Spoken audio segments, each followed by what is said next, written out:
Muito boa noite, pessoal. Tudo bem com vocês?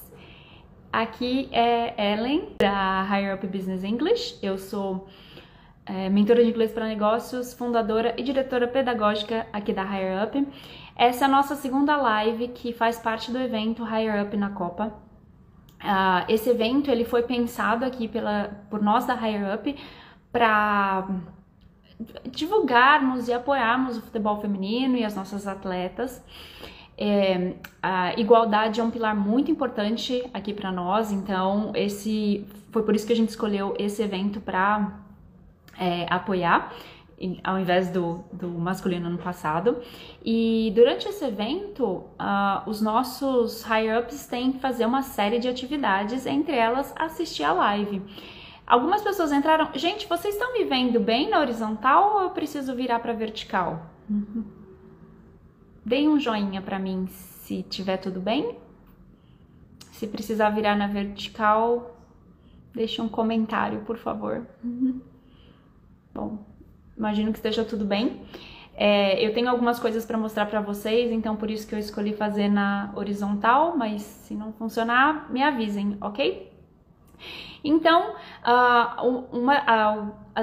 that's okay, thank you, ok. Então, uma das atividades que os nossos higher-ups têm que fazer para o higher-up na Copa é vir assistir as lives e pegar uma senha que eu dou no final da live e me enviar por WhatsApp. Então, se você é higher-up, fique até o final da live para pegar a sua senha. Outra das atividades que a gente está promovendo durante esse período são os Conversation Clubs. E esse sábado, dia 12 de agosto, das 9 às 10 da manhã, nós teremos o último Conversation Club. Então, se você fala, mesmo que seja básico de inglês e gostaria de praticar inglês, se inscreva no nosso site www.higherup, tem um hífen entre higher e up.com.br. Ele é gratuito e ele é aberto. Lembrando, dia 12 de agosto será o último e é 1 hora só, é das 9 às 10 da manhã. Então, vamos ao assunto da nossa live de hoje. Por que ninguém me entende? Os erros de pronúncia mais comuns quando brasileiros falam inglês. Então, para começar, eu vou mostrar para vocês essa figurinha aqui, que é a nossa boca, tá? É importante que vocês entendam alguns conceitos antes da gente começar a falar sobre a pronúncia em si. Então, onde que o som ele é produzido? Ele é produzido na boca, ele também é produzido uma parte pelo nariz, porque a gente tem sons nasais, e ele é produzido pelo ar que sai pela nossa laringe, certo? Então, aqui na nossa figurinha, nós temos os lábios, nós temos os dentes, e aqui é a parte que eu gostaria de mostrar para vocês. Sim, a língua, claro.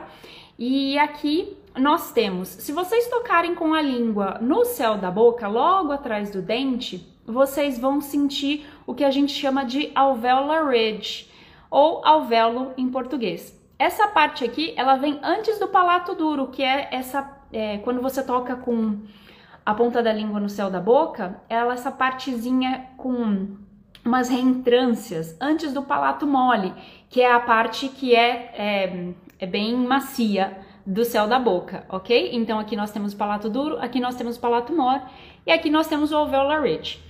Por que saber a localização do alveolar ridge é importante? Eu vou mostrar para vocês agora. E muito relevante eu falar uma coisa que eu esqueci, tô um pouco nervosa. Antes de começar a mostrar a boca, eu devia ter falado isso, que é o seguinte, aqui na Higher Up, um dos nossos pilares é inglês como língua franca. Eu já falei disso em várias outras lives, eu tô sempre falando disso para os nossos Higher Ups, mas por que isso importa? Porque quando a gente tem o objetivo de se comunicar com o mundo inteiro, e não só com os nativos do idioma, nós usamos o inglês como língua franca. E inglês como língua franca tem o objetivo de atingir inteligibilidade, ou seja, a capacidade que as pessoas têm de nos entender.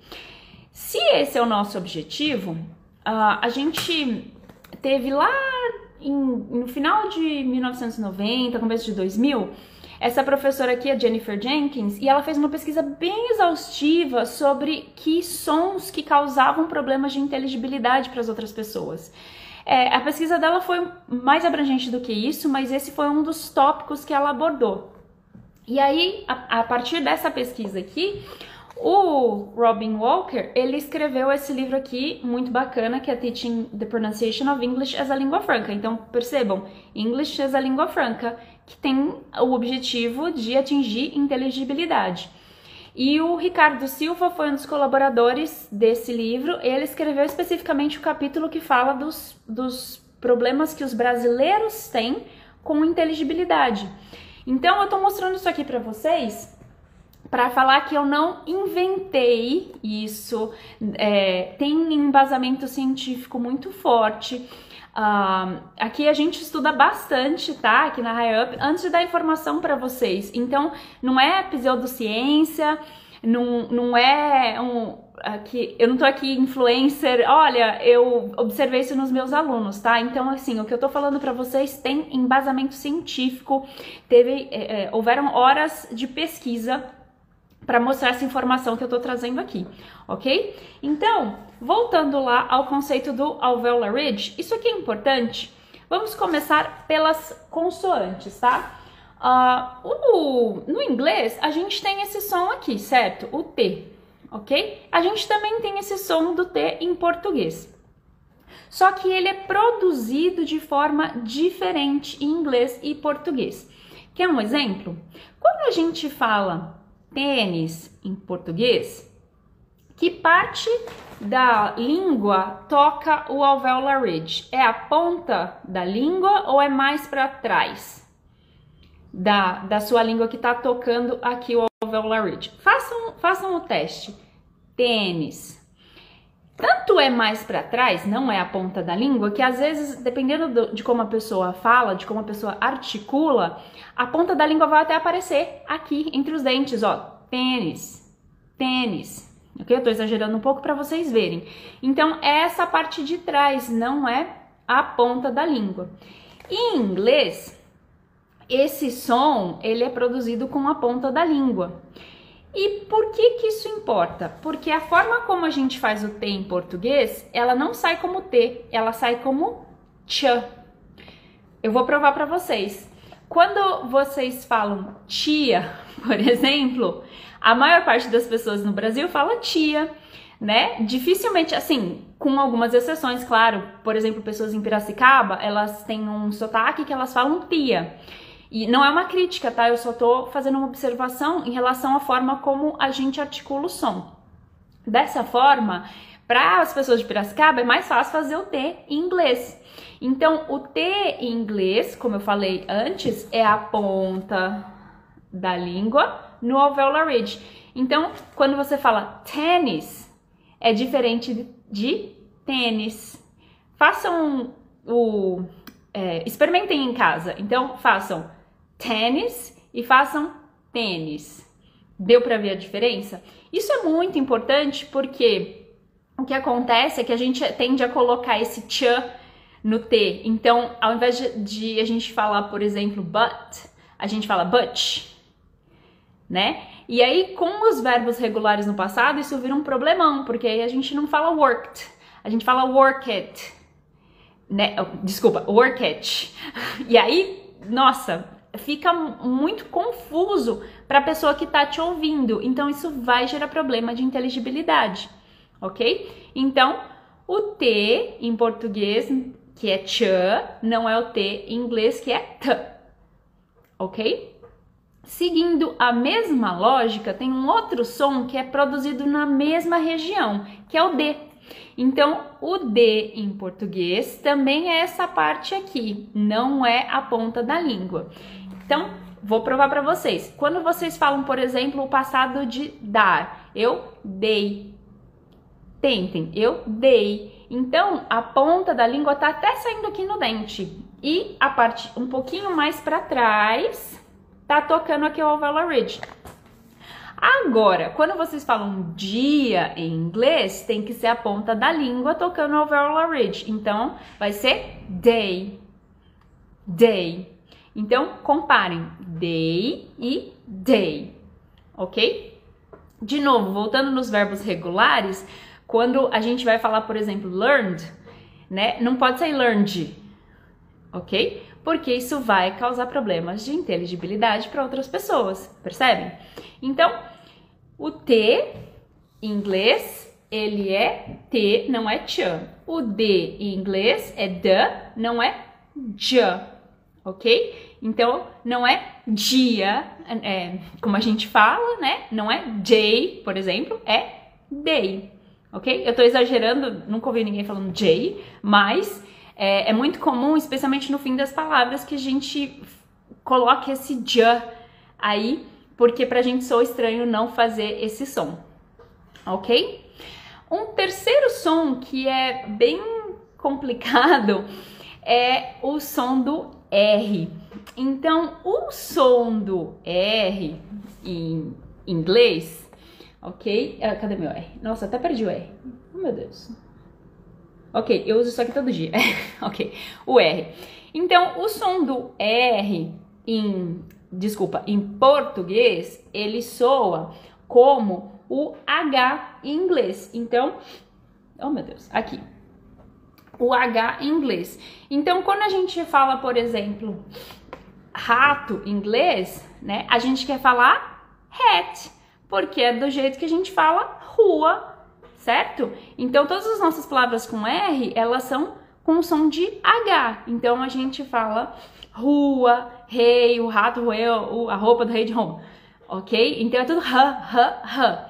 Só que esse som, apesar dele existir em inglês, ele é representado pelo H. Então, quando a gente vai fazer o R em inglês, ele é um pouco diferente. Por quê? A ponta da língua, ela vai para trás. Então, você vai enrolar a ponta da língua. Por isso que ele não é um som muito fácil de fazer. E você vai fazer um biquinho com a boca, ok? E a língua, ela não toca em nenhum lugar dentro da boca. Isso é muito importante. Então, quando a gente vai fazer o R, então, por exemplo, rato, a gente vai fazer rat. Percebam, eu tô fazendo biquinho e, lógico, não dá pra vocês verem, mas a minha língua está enrolando atrás. Então, ela tá fazendo rat, ok? Isso é diferente de hat, que é chapéu. Então, imagina se vocês estão tentando falar chapéu pra pessoa e vocês falam rato ou vice-versa, né? Então, eu vi um rato e eu tô tentando avisar que tem um rato e aí eu fico gritando chapéu, chapéu. Ninguém vai entender, correto? Então, é muito importante essa distinção. Mesmo em palavras que, Ellen, mas se eu falar restaurant, as pessoas vão me entender. Pode até ser que entendam, mas essa não é a pronúncia correta e muito provavelmente vai causar confusão. Se o correto é restaurant, né?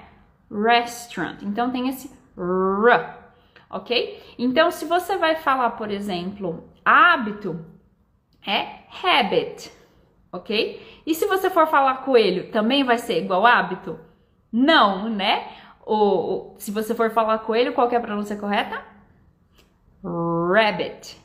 Rabbit. Então, tem que lembrar de a ponta da língua para trás e fazer biquinho no R. Ele não é um som muito fácil e tem muitas pessoas que têm dificuldade para produzir ele.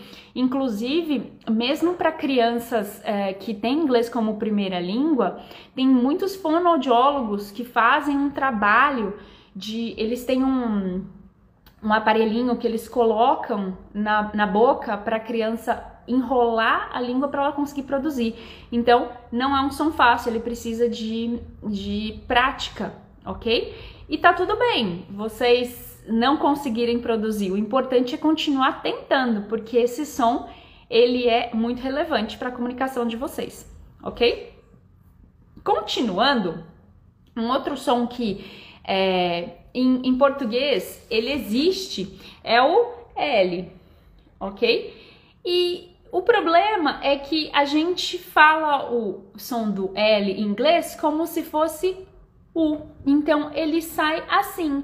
Então, por exemplo, ao invés de falar ball, a gente fala ball, ball. Percebe? Não é o mesmo som. E isso pode ser um problema, por exemplo, quando você vai falar sobre um papel, não paper, tá, gente? Não paper.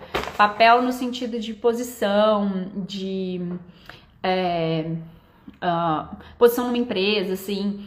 E aí você vai falar roll, roll, percebe? É bem longo, roll. E aí você fala roll, roll. Como se fosse fila, como se fosse fileira, né? Que é diferente. Então, o L, ele é longo, enquanto o U, ele é mais curto. Eles são muito parecidos na boca? Sim, mas é importante que você faça o som do L longo para a pessoa entender, por exemplo, que é roll e não roll, certo? Então, o nosso... Como não temos palavras que terminam em L dessa forma, em português, pra gente é muito mais fácil a gente terminar em U, porque nós temos um monte de palavras que terminam em U, tipo baú, por exemplo, ok? Então, não, essa diferença ela é necessária, fazer um L mais longo, o U mais curto. Ok, um outro som que é diferente é o P. Tanto o P quanto B, quanto o M, eles são sons que a gente chama de bilabials, porque eles são produzidos pelo lábio, ok? Então, quando a gente faz o P e o B, né? Ó, P, B, M, eles são todos produzidos pelo lábio. Só que existe uma diferença muito grande quando a gente faz o P em inglês, quando a gente faz o P em português. Por quê? Quando vocês falam pai, por exemplo, pai, né? Põe a mão na frente da boca e vê se sai arzinho. Ó, pai. Nada, certo? Em inglês, esse som é o que a gente chama de aspirado. Então, ele tem que ter ar saindo. Então, a gente vai fazer assim, ó. Pai, pai, que é torta, ok? Vejam a diferença. Pai, não tem ar saindo. Pai, tem ar saindo, ok? Então, façam esse teste para sentir se o P ele está sendo pronunciado da forma correta ou não, ok? Ok, não, nós temos 10 minutos, maravilha, eu tô em tempo. Agora que eu falei das principais consoantes, certo? Lembrando, T, ok? T versus Ch, ok? D versus J, R versus R. Então, R versus R, ok? L versus U. Essas foram A e P versus P, ok? Agora que eu falei das consoantes, vamos falar um pouco das vogais. O que acontece muito é que a gente não tem algumas das vogais que existem em inglês, tá? Então, por exemplo, a gente tem essa vogal aqui, que é o I. Então, todas as nossas palavras com I são I. Esse I longo, estão vendo 2 pontinhos aqui? É porque é um I longo. Só que a gente não tem esse ó, I, eu sorrio, I. Esse a boca é um pouco mais, ela tem esse formato aqui, ó, I, sorriu, abre um pouquinho, ok? E isso aqui importa porque quando a gente vai falar, por exemplo, a palavra pin, né? Ele não é pin, ok? Pin daqueles que a gente coloca na roupa, não é pin, é pin. Ok? Quando a gente fala, por exemplo, bin, é bin, não é bin, porque senão fica feijão, ok? Então, a lata de lixo, que no caso é bin, a gente não pode falar bin, ok? Senão ela vira feijão. E tem algumas outras palavras que causam problema. Por exemplo, se a gente fala beach com um I longo, Congo, que é praia, a gente não pode confundir com uma outra palavra que é feia, que é pronunciada com esse curto, ok? Então, I versus ok? Em relação a isso, tem uma coisa muito interessante no português. A gente, quando os brasileiros estão falando inglês, é muito comum que os brasileiros comam o final de certas palavras que tem I. Eu vou dar alguns exemplos. Por exemplo, qual que é a bebida nacional do Brasil? Café. Como é que a gente fala café em inglês? Coffee. Então, ela termina com um I. Coffee. Só que muitas pessoas, elas pronunciam como cough.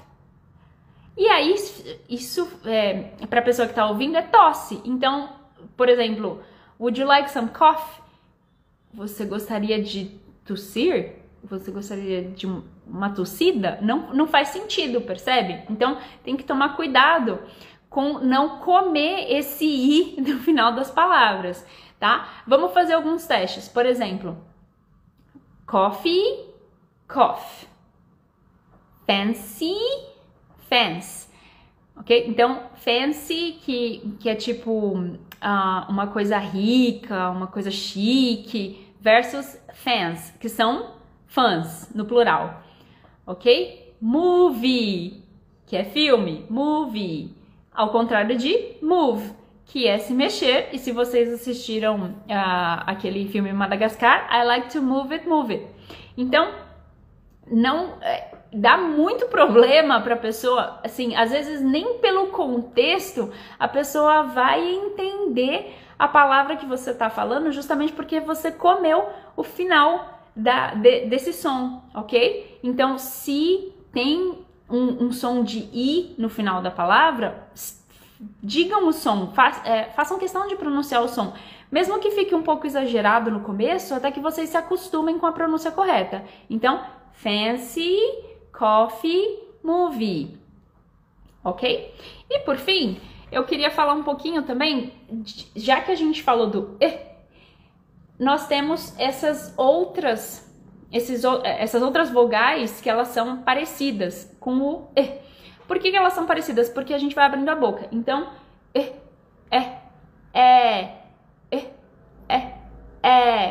E por que isso importa, Ellen? Porque, por exemplo, o plural de homem, né, é man, né? Man. Então, o plural de homem com A é homem com E. Então, man. Man. Ok? Esse som um pouco que a boca ela não abre tanto. Agora, o singular é esse som aqui. Então, é man. E isso faz diferença em palavras como, por exemplo, cama e mal. Então, quando a gente vai falar mal, a gente fala bad. E aí, abram bem a boca mesmo. Bad, que é diferente de bed. Bed. Então, bad, bad. Eu tô exagerando um pouquinho para que vocês percebam isso, tá? Então, vamos colocar 3 palavras com as mesmas consoantes para vocês verem a diferença de quanto eu abro a boca. Então, nós temos bed, bed, bed, bed e bad, bad. Percebe? Então, é um pouquinho que a gente vai abrindo a boca. E esses sons, eles são diferentes do português, porque em português a gente tem o I e a gente tem o né? Que é o que a gente usa em português. Então, esses sons, a gente não percebe a diferença quando a gente tá falando inglês. A gente acha que é tudo a mesma coisa. E eles não são iguais. Ok? Ai, que bom! Eu tô super no horário, gente. Nossa! Eu tendo a falar muito, eu tô muito feliz. Então, essa foi a nossa live. A gente falou dos sons de consoantes, que são diferentes em inglês. Tem mais consoantes do que as que eu falei? Tem algumas mais, mas essas são as principais que causam problemas de inteligibilidade. E esse vídeo vai ficar disponível aqui no Instagram, ele também vai ficar disponível no canal da Higher Up no YouTube, então se vocês quiserem lembrar de alguma das coisas que eu falei, é só ir lá no YouTube para ver. Também eu falei das das vogais em inglês e como elas podem causar problemas de inteligibilidade também, especialmente quando a gente come o fim das palavras que tem consoante. Desculpa, o fim das palavras que tem vogal, ok? E, portanto, o momento que vocês estavam esperando, aqui está a senha da nossa live. Essas são as 3 palavras da senha. Mas, Ellen, eu não entendi, é só para te mandar? Ah, mas there's always a catch. Sempre tem um porém, certo? Então, o porém é que para os nossos high-ups que estão assistindo, vocês vão mandar essa senha por áudio no WhatsApp. Pode mandar num áudio só, não precisam ser 3 áudios separados. Mas eu quero ver quanto vocês assimilaram daquilo que a gente discutiu aqui hoje. A gente não, né? Só eu tô falando.